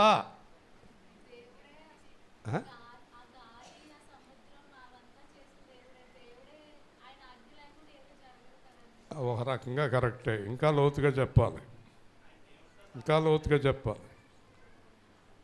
అదేంటంటే దేవుని చిత్తము లేకుండా నా నావ మూలగదు. హల్లెలూయా, హల్లెలూయా. యేసు ప్రభు ఎవరి మీద ఆధారపడతాడు? దేవుని చిత్తం మీద. దేవుని చిత్తం ఏమవుతూ ఉంది. ఇప్పుడు ఏం జరుగుతుందంటే అలలు నిండిపోయినా, నీళ్ళు వచ్చేసినా, గాలి కొడుతున్నా నేను అలాగే పడుకుంటాను, అంటే ధ్యానం చేస్తాను. ఇప్పుడు శిష్యులు లెగ్గొడతారు, అప్పుడు నేను చేస్తాను. ఈ కార్యక్రమం అంతా దేవుడి చేత రూపొందించబడింది. హల్లెలూయా. కాబట్టి ఇప్పుడు నేను చెప్పదలుచుకున్నది ఏంటంటే, మీ జీవితంలోకి తుఫానులు, నీళ్లు, గాలులు, సమస్యలు, భయంకరమైన ఇబ్బందులు వచ్చినప్పుడు భయపడవద్దు. అది దేవుడి అనుమతితో జరిగింది. ఒక రోజున అవన్నీ ఎలా వచ్చినాయో అలాగే వెళ్ళిపోతాయి. హల్లెలూయా, హల్లెలూయా. వెళ్ళిపోతాయి, క్లియర్ అయిపోతాయి. నాతో అన్నారు, మీకు వచ్చిన సమస్యలు క్లియర్ అవటం కష్టం అండి అన్నారు. కష్టం అన్నవాళ్ళు లేరు, ఇప్పుడు క్లియర్ అయిపోయింది. మప్పు తొలగినట్లు తొలగించేస్తాను అన్నాడు. హల్లెలూయా. అంచేత దేవుడికి ఆ భయం ఉండదు ప్రభువుకి. సృష్టికర్త అయినప్పటికీ కూడా ఇక్కడ మానవుడిగా ఉన్నాడు. అప్పుడు మేము నశించిపోతున్నాము, నీకు చింత లేదా? ఈ మాట మనం అడుగుతాం దేవుణ్ణి. ప్రభువా నమ్ముకున్నాం, ఇదేంటి? నమ్ముకున్నాం, ఇదేంటి? ఇలా చూడు, ఆ పక్క చూస్తాం ఎందుకు? నేను ఇక్కడ వాక్యం చెప్తుంటే గోడ దగ్గర కూర్చుని ఏ పక్క చూస్తున్నావు? మా అబ్బాయి కానీ మా అమ్మాయి కానీ అలాగ అందరూ చెప్పుకుంటూ వెళ్ళిపోతారు. నాకు కుదరదు అలాగా, చుట్టూ చూస్తుంటాం. నా దగ్గర ఉన్న ప్రతి మనిషి వినవలసిందే దేవుడి మాట కదా. ఈ కళ్ళు అలా పనిచేస్తుంటాయి, బ్రెయిన్, కళ్ళు అన్నీ కూడా సమయోచితంగా పనిచేస్తూ ఉండాలి. సేవకుడు అంటే మాటలు కాదు కదా. చింత లేదా? పేతురు అంటాడు, ఆయన మీ గురించి చింతిస్తున్నాడు కనుక మీ చింత యావత్తు 100 ఆయన మీద. హల్లెలూయా. 100% తుంగభద్ర బయలుదేరాం, వచ్చాం, ఏమీ అలసట్లేదు. ప్రశాంతంగా వెళ్ళాం, ప్రశాంతంగా వచ్చాం. భారం ఎవరి మీద వేసాం? అంతే. ఏ కార్యక్రమమైన యేషావా కేంద్రంలో అలాగే జరిగిపోతుంది. చింత లేదు. అందుకే పాత కాలంలో పాట రాశాడు ఒక ఆయన, చింత లేదిక యేసు పుట్టెను. చూసారా? ఇంకా చింత ఎందుకు? ఏమండి ఆ తలం ఎలాగా, ఆ పొలం ఎలాగా, ఆ ఇల్లు ఎలాగా, అది ఎలాగా, ఇది ఎలాగా, ఇది ఎలాగా, అది ఎలాగా? అవన్నీ సమస్యలు తీరాలంటే ఒక వరద వస్తే అన్నీ తీరిపోతాయి. భయంకరమైన తుఫాన్లు, వరదలు, భూకంపాలు వచ్చేస్తే ఎవరి స్థలాలు, ఎవరి పొలాలు, ఎవరిళ్ళు ఎక్కడుంటాయో ఏమీ తెలియదు. మొత్తం సమానం అయిపోతుంది. అందరూ కట్టుబట్టలతోటి బ్రదర్ సిస్టర్ బాగున్నావా, నీది లేదు నాది లేదు, అంతా పోయా. ఇలాగ సమానం చేయటం కూడా దేవుడికి తెలుసు. హల్లెలూయా. ఎమ్మెల్యే గారు లేదు, ఎంపీ గారు లేదు, చంద్రబాబు నాయుడు మనం అందరం కూడా తువాళ్ళు కట్టుకుని తిరుగుతామే. ఎవరు ఏమీ లేదు. ఇంకా ఆ చిరంజీవి కూడా అలా రోడ్డంతా మనలాగా తిరుగుతూ వస్తాడు. ఆ పవన్ కళ్యాణ్ ఎగురుతానికి ఉండదు, ఏముండవు, అన్నీ అయిపోతాయి. ఏముంటాయి? అందరినీ సమానం చేయగలిగిన శక్తి ఎవరికి ఉంది? ఒక్క క్షణంలో. ఎంత టైము? కరోనాలో ఏమైంది? ఖాళీ.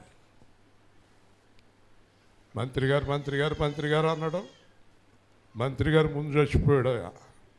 మోషే కరోనాతో మంత్రి గారే ముందు చచ్చిపోయాడు. అందరిని సమానం చేయటం దేవుడికి బాగా తెలుసు. కాబట్టి మీ చింత యావత్తు ఆయనపై, ఆయన మీ గురించి చింతించుతున్నాడు. ఇద్దరెందుకు ఆలోచన? ఒక విషయం గురించి ఇద్దరెందుకంటే ఆలోచించడం, ఇద్దరు ఆలోచిస్తే తేడా వస్తుంది. ఒక్క ఆలోచన అయితే మంచిది, అది కూడా దేవుని ఆలోచన. హల్లెలూయా. ఒక్క ఆలోచన మంచిదా, రెండో ఆలోచన మంచిదా? పెళ్ళమేమో ఆడికి ఇచ్చేద్దామంటది, మొగుడేమో ఆడికి ఇచ్చేద్దామంటాడు. ఆ మధ్యకాలంలో మొగుడు పెళ్ళం ఈ అమ్మాయికి ఎంతనో పోతుంది. పెళ్ళమేమో ఆడికి ఇచ్చేద్దాం ఉంది, మొగుడేమో ఆడికి ఇచ్చేద్దాం అన్నాడు. ఇది ఇంకొకటి చేసుకొచ్చేసింది.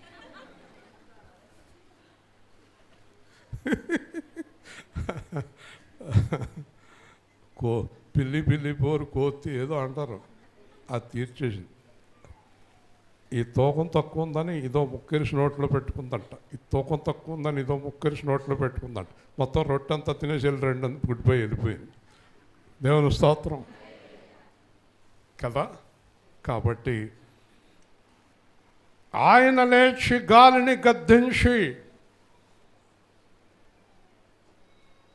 నిశ్శబ్దమై ఊరకుండమని సముద్రముతో చెప్పగా అన్నీ నెమ్మదైపోయింది. హల్లెలూయా.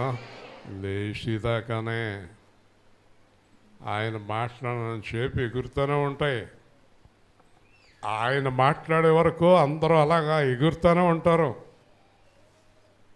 లేచాడు, ఆగో అన్నాడు. ఎందుకంటే గాలిని, సముద్రాన్ని, సృష్టిని అన్నిటినీ చేసింది ఆయన చెప్పినట్టు వినాలి. దేవుడు యేసుతో చెప్పాడు చెప్పు అని. దేవుడు యేసుతో చెప్పకుండా యేసు చెప్పడు. ఇశ్రాయేలుతో యేసు చెప్పకుండా ఎవడో చస్తాడు, ఎవరో బతుకుతారని నేను చెప్పను. దేవుని స్తోత్రం. దేవుడు యేసుతో చెప్పాడు, అప్పుడు లేచాడు. అంటే ప్రార్థన చేస్తున్నాడు. తండ్రి, గాలి వస్తుంది, సముద్రం వస్తుంది, ఆగు ఆగు అంటున్నాడు దేవుడు. ఇప్పుడు లేగు అన్నాడు. వ్యభిచార స్త్రీ విషయంలో, లాజరు విషయంలో దేవుణ్ణి అడుగుతున్నాడు, తండ్రి ఏం చెప్పమంటావు, ఏం చేయమంటావు, ఇప్పుడు లేచి చెప్పు. యేసు ప్రభు తండ్రి పర్మిషన్ లేకుండా ఒక్క పని కూడా చెయ్యడు. హల్లెలూయా. అలాగే నిజమైన పాస్టర్, నిజమైన సేవకుడు యేసుక్రీస్తు పర్మిషన్ లేకుండా ఒక్క మాట కూడా మాట్లాడు. హల్లెలూయా. సొల్లు కబుర్లు చెప్పకూడదు, లేనిపోని మాట్లాడకూడదు. యేసు ప్రభు చెప్పకుండా ఏది చెప్పకూడదు. అందుకే ధ్యానం చేస్తూ ఉంటా. బస్సు లేట్ అయిపోతుంది, ట్రైన్ దాటిపోద్ది అనుకుంటున్నారు వీళ్ళందరూ. నేను ప్రార్థన చేస్తున్నాను. దేవుడు అన్నాడు నాతోటి, బస్సు వస్తుంది, టయానికి ముందు వెళ్తారు. గంట ముందు వెళ్ళాం అక్కడికి. హల్లెలూయా. దేవుడు చెప్పాలి, ప్రభు చెప్పాలి. ప్రభు చెప్పకుండా నోటుకొచ్చినట్టు మాట్లాడకూడదు. ఈ రోజున అక్కడ ఫెయిల్యూర్, ఓటమి జీవితాలు. ఇలా చేసేయి. ఒకటి వీళ్ళకి సలహాలు, వీళ్ళ సొంత జ్ఞానము, సొంత ఆలోచన. ఎవరిని అడిగి నువ్వు నిర్ణయం తీసుకుంటావో, ఏ నిర్ణయం అయినా. అందుకే your life is totally fail. నీ జీవితం పోయింది.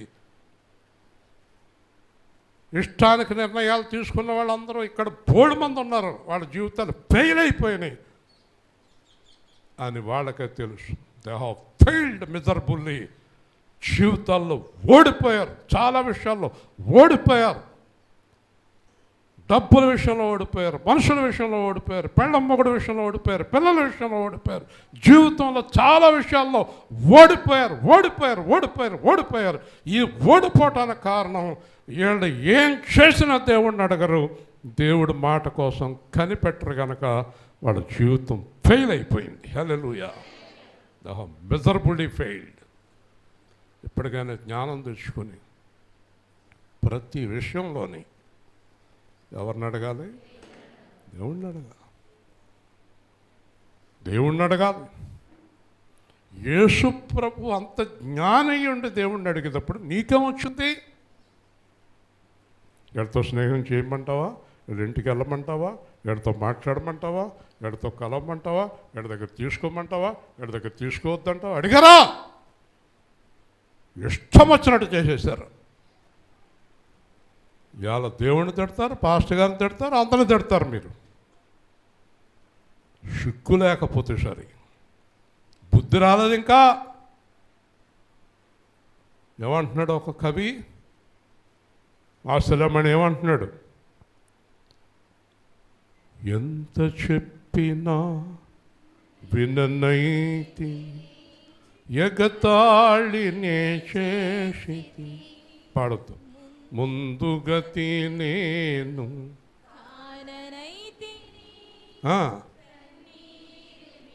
ఏమైపోయింది? బతుకు వాటమి పాలైంది.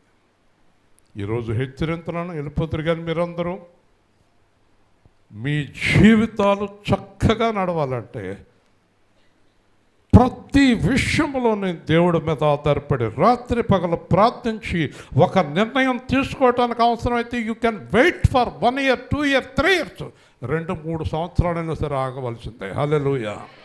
ఆగవలసిందే, ఆగాల్సిందే. 2003 ఏప్రిల్లో ప్రార్థన ప్రారంభించాం మేడ మీద. 2018లో మందిరం కట్టించాడు. అంటే ఎన్ని సంవత్సరాలు ఆగాం? 15 సంవత్సరాల మందిరం కడతానికి ఆగాం. హల్లెలూయా. ఆ స్థలానికి వెళ్తాం, జేబులో డబ్బులెట్టుకు వెళ్తాం, ఆ స్థలం కొందాం అనుకుంటాం, ఈ స్థలం కొందాం అనుకుంటాం, ఇది కొందాం అది కొందాం, తిరుగుతానే ఉన్నాం. కానీ 2018 జూన్ 9న 5 నిమిషాల్లో ఇవన్నీ చేసేసాడు. హల్లెలూయా. అలాగే 97 నుంచి 2014 దాకా 17 సంవత్సరాలు బెంగళూరు తిరిగాను నేను రాత్రి పగలు. 14 సంవత్సరాలు 17 సంవత్సరాలు అయిన తర్వాత మధ్యాహ్నం 2 గంటలకి మొత్తం రెడ్డింగ్తో కొట్టేసి మొత్తం విడుదలైపోయింది, వెళ్ళిపో అన్నాడు. Hallelujah. You have to wait for. నీకు అసలు అబ్బే రేపు చెప్పేస్తారా? ఏంటి రేపు చెప్పేసేది? నీ బొంద ఏంటి రేపు చెప్పేసేది? ఒక ఆయన వస్తాడు, ఇది కొందాం అనుకుంటున్నాను చెప్పండి. ఏంటి ఏది కొందాం అనుకుంటున్నావు? నేను చెప్పాలి నీకు? నువ్వేం కొందాం అనుకుంటున్నావు నేనేం చెప్పాలి నీకు? ఎలా మోకరించు, తలుపై కన్నీరు కార్చు. ఓయ్ పిల్ల ఏం చేస్తున్నావు? దొరుకుచా ఏంటి చేస్తున్నావు? అడుగు.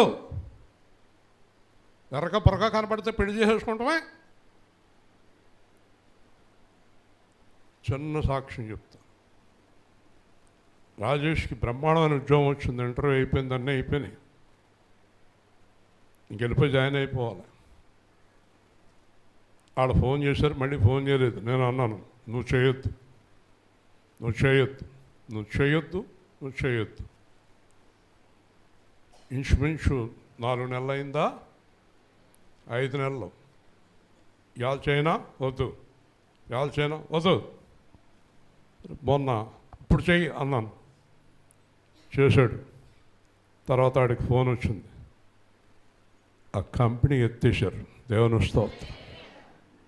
ఏమోను హైదరాబాద్ వదిలేసి దాంట్లో జాయిన్ అయిపోతే ఏమైపోతాడు? ఇలా అంటారేంటి? ఇలా చూస్తున్నారేంటి? మాట్లాడరే? 5 నెలలు నేను ఫోన్ చేయలేదండి. చివరికి వచ్చిన ఫోన్ ఏంటి? ఆ కంపెనీ ఎత్తి పడేశారు. ఏమవుతుడు? 5 నెలల కింద ఈ కంపెనీ వదిలేసి కప్పుకుని పెట్టే పేడాన్ని సర్దుకుని బెంగళూరు వెళ్ళిపోతే మళ్ళీ అక్కడి నుంచి సర్దుకుని వచ్చేయాలి. దేవుని స్తోత్రం చెప్పండి. ప్రతి నిర్ణయం నెలలు సంవత్సరాలు ఆగుతాం, చెయ్యం దేవుడు చెప్పేదాకా. నేర్చుకోండి. ఇంటికి వెళ్ళి ఏదన్నా చేయాలన్నా, ఒక అడుగు వెయ్యాలన్నా, జీవితంలో ఏదైనా చేయాలన్నా తొందరపడద్దు. దేవుణ్ణి అడగండి, దేవుణ్ణి అడగండి. అప్పు చేసేస్తాం, ఇల్లు కట్టేస్తాం, మళ్ళీ ఇల్లు అమ్మేసి అప్పు తీర్చేస్తాం. ఇదేంటి? ఏం చేస్తున్నావు నువ్వు? ఏం చేస్తున్నావు అసలు? నీకేమైనా అర్థమవుతుందా? మీ బాగు కోసం, మీ మేలు కోసం చెప్తున్నాను నేను. మీ మేలు కోసం వాక్యాన్ని బోధిస్తున్నాను నేను. కంగారు పడి జీవితాలు నాశనం చేసుకోకండి. ఎవరితో పడితే వాళ్ళతో పరిచయాలు బండెక్కేసి అయిపోయింది. మేము ఇద్దరం స్నేహితులు అయిపోయాం. మళ్ళీ 3 నెలలకి అసలు మొత్తం ఆ ముఖం ఈ ముఖం వాళ్ళు చూసుకోకుండా దెబ్బలాడేసుకుంటాం. ఏం పని? జ్ఞానం లేదు. ఏదో ఒకటి పెడతాం, తీసేస్తాం, ఒకటి పెడతాం, తీసేస్తాం, అక్కడికి వెళ్తాం, వెనక్కి వచ్చేస్తాం, ఇక్కడికి వెళ్తాం, వెనక్కి వచ్చేస్తాం. ఏంటిది? పెళ్లి చేసేస్తాం, అన్నీ భలే సెట్ అయిపోయినాయండి. అసలు మాకు అన్నీ నచ్చేసినాయి అంటాం. పెళ్లి చేసేస్తాం, మళ్ళీ ఇద్దరు దెబ్బలాడుకుంటాం, వాళ్ళు దెబ్బలాడుకుంటాం. కానీ ఎందుకిన్ని మాటలు చెప్తున్నాను తెలుసా? మహానుభావుడైన యేసుక్రీస్తు దైవ కుమారుడయ్యుండి, మహాజ్ఞానవంతుడయ్యుండి కూడా దేవుడు చెప్పకుండా ఆయన జీవితంలో ఏ పని చెయ్యలేదు, ఏ మాట మాట్లాడలేదు. హల్లెలూయా. అర్థమవుతుందా మీకు? మీలో ఎంతమంది ఉన్నారో అంత పేషెన్స్, అంత ఓపుకున్న వాళ్ళు ఉన్నారు ఇక్కడ? వెళ్ళిపోదాం అంటే వెళ్ళిపోదాం, నడండి, నడిచేయండి, నడిచేయండి, నడిచేయండి, నడిచేయండి, నడిచేయండి, మళ్ళీ వచ్చండి. ఏంటండి ఇదంతా? ఓటమి ఎరుగని జీవితం క్రీస్తు జీవితం. హల్లెలూయా. ఆయనకు ఓటమి అంటే ఏంటో తెలియదు. ఇంత చెప్తున్నా నేను కూడా కొన్ని పనులు ఆయన అడగకుండా చేశాను. అవన్నీ ఫెయిల్యూరే. నేను ఇంత వాక్యం చెప్తున్నాను కదా, కొన్ని పనులు నేను ఆయన అడగకుండా చేసినవి అన్నీ బాధాకరమే. ఆయన అడగకుండా ఏం చేసినా బాధలే, ఏం చేసినా కష్టాలే, ఏం చేసినా శ్రమలే. నేర్చుకోండి ఈ రోజు నుంచి. ఎవరిని అడగాలి? ప్రభు పల రోజుని ఫంక్షన్కి వెళ్ళొచ్చో లేదని దేవుణ్ణి అడగాల. నువ్వు అడిగావా, వెళ్ళిపోయావా? అడగలవద్దా? దేవుణ్ణి అడగలవద్దా? ఎందుకు అడగం? కొన్ని మనకి ఇష్టమైన పనులు ఉంటాయి మార్తలాగా, అది ఎవరిని అడగం, చేసుకుంటే వెళ్ళిపోతాం. నేను చేయొద్దు అంటలేదు, వెళ్ళొద్దు అంటలేదు. 10 రోజులు 15 రోజుల ముందు కొన్ని కార్యక్రమాల గురించి దేవుణ్ణి ప్రార్థించండి. ఆ తుంగభద్ర గురించి 2 సంవత్సరాల నుంచి ప్రార్థిస్తున్నాం. హల్లెలూయా. అందుకే సక్సెస్. ఓ రోజున అడిగింది ఆవిడ, ఏ రోజు వెళ్ళమంటారు? 10వ తారీఖు, మళ్ళీ 15వ తారీఖు అయిపోయింది. కుప్పం 12వ తారీఖు, మళ్ళీ 18వ తారీఖు అయిపోయింది. సక్సెస్. దానికి ముందు 3 సంవత్సరాల ప్రార్థన, దీనికి 2 సంవత్సరాల ప్రార్థన. అప్పటికప్పుడు తీసుకున్న నిర్ణయం ఏదీ లేదు యేసుసేవా కేంద్రంలో. హల్లెలూయా. ఏదీ లేదు. అందుకే మీరేం చూస్తలేదు యేసుసేవా కేంద్రంలో? ఓటమి చూస్తలేదు మీరు. దేవుని స్తోత్రం. ఓటమి లేదు. మీరందరూ అలాంటి జయ జీవితం ఈ రోజు నుంచి ప్రారంభించండి. జరిగిపోయింది ఏదో జరిగిపోయింది, అయిపోయింది ఏదో అయిపోయింది. పూర్వం ఒక సామెత ఉంది కదా, ఏంటది? అయిపోయిన పెళ్ళికి బాధ్యత ఎందుకు? పెళ్ళి అయిపోయాక ఇంకా పుడు బాజేవాళ్ళు లేటుగా వచ్చారంట. పెళ్ళైన 2 రోజులకు వచ్చారంట వ్యాన్ మీద వాళ్ళు, ఎవరో డోలక్కలోళ్ళు. అది అక్కడ నుంచి కొడుతున్నారంట టమటమటమ్మ. వెళ్ళి బుద్ధి ఉందా లేదా మీకు? 2 రోజులు అయింది పెళ్ళి, ఇప్పుడు డప్పులు కొడతారు. కాబట్టి ఫెయిల్ అయిపోయింది ఏదో అయిపోయింది, పెళ్ళి అయిపోయింది ఏదో అయిపోయింది, జనం అయిపోయింది ఏదో అయిపోయింది, ఎలాగైపోయింది ఏదో అయిపోయింది, నిన్నటిదాకా అయిపోయింది, ఇవాళ పొద్దున్న దాకా కూడా అయిపోయింది. ఇప్పటి నుంచి జాగ్రత్తగా మొహం అలా పెట్టేయండి. ఇప్పటి నుంచి జాగ్రత్తగా ఆలోచించండి. హల్లెలూయా. ఎవరిని పట్టుకోవాలి? ఏం పట్టుకోవాలి? పాదాలు. ఏం పట్టుకోవాలి? యేసు ప్రభు పాదాలు పట్టుకొని, ప్రభువా ఇది నీ చిత్తమేనా, ఇది నీ చిత్తమేనా, నేను ఏం చేయటం నీ చిత్తం, నేను ఎలా జీవించడం నేను చిత్తం, ఏ అడుగు వేయటం చిత్తం, ఎవరి దగ్గర పుచ్చుకోవటం నీ చిత్తం, ఎలా ఉండటం నీ చిత్తం అని మీరు దేవుణ్ణి అడిగి దేవుడి కోసం వేచి ఉంటే మీ జీవితంలో మరణపు దినం వరకు ఓటమి ఉండదు. హల్లెలూయా, హల్లెలూయా చెప్పండి. ఓటమి ఉండదు, ఓడిపోరు. ముగిస్తున్నాను. అప్పుడు గాలి అణిగిపోయెను, మీరెందుకు భయపడుచున్నారు? నమ్మిక లేక ఉన్నారా? అందరూ చెప్పండి. మీరెందుకు? నమ్మిక అంటే దాంట్లో అర్థం ఏంటి? నమ్మండి, భయపడకండి. చెప్పండి. ఎవరిని? యువకుమార్ గారు. ఎవరిని? యేసుప్రభు. యేసుప్రభు అంటే ఎవరు? నేనే కాదండి. యేసుప్రభుని నమ్మటం అంటే మన డబ్బునా, మన ఉద్యోగాన్నా, మన ఇంటినా?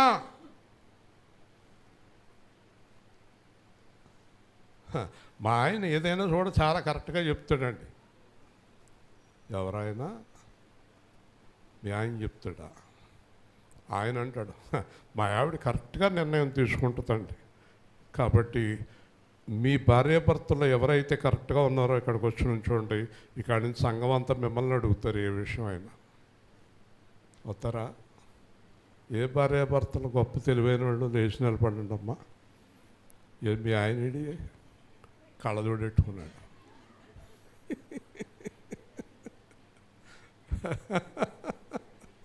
కదా? ఓకే, మనకి అందుబాటులో ఉన్నాడు మహానుభావుడు, మన రక్షకుడు, మనల్ని రక్తంతో కొనుక్కున్న మన దేవుడు, నా ప్రభు నీ ప్రభు ఉండగా మనం ఎవరిని సలహా అడగాలి? హల్లెలూయా. పాదాలు పట్టుకోండి, వేడుకోండి. ఇంకను వారు భయపడిరి, గాలియు సముద్రము లోబడెను. ఆయనకి ఇంకా భయం ఎక్కువైపోయిందట. దేవుడు అంటాడు ఒక చోట, వారు భయపడుట మంచిది. ఎవరికి భయపడుట మంచిది?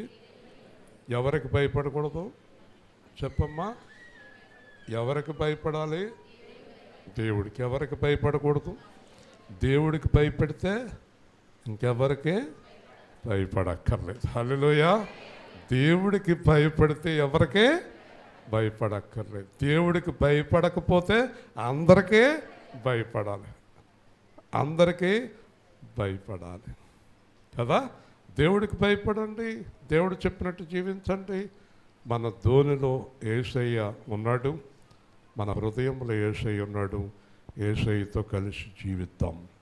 ప్రేమగల తండ్రి, దేవాధిపతి అయిన ప్రభువా, ఈరోజు మీరు ఇచ్చిన వాక్యాన్ని బట్టి స్తోత్రాలు నాయన. మీతో కలిసి చివరి దినము వరకు భయము లేక ధైర్యముగా మీతో జీవించే కృప మా బిడ్డలందరికీ దయచేయమని. ఇక మీదట ఏ నిర్ణయమైనా నిన్ను అడగకుండా, నీ చిత్తం లేకుండా చేయకుండా, ప్రతి విషయంలోని నీ మీద ఆధారపడే కృప అనుగ్రహించమని యేసుక్రీస్తు నామంలో ప్రార్థిస్తున్నాము తండ్రి. ఆమేన్. మంచిదండి. ఇప్పుడు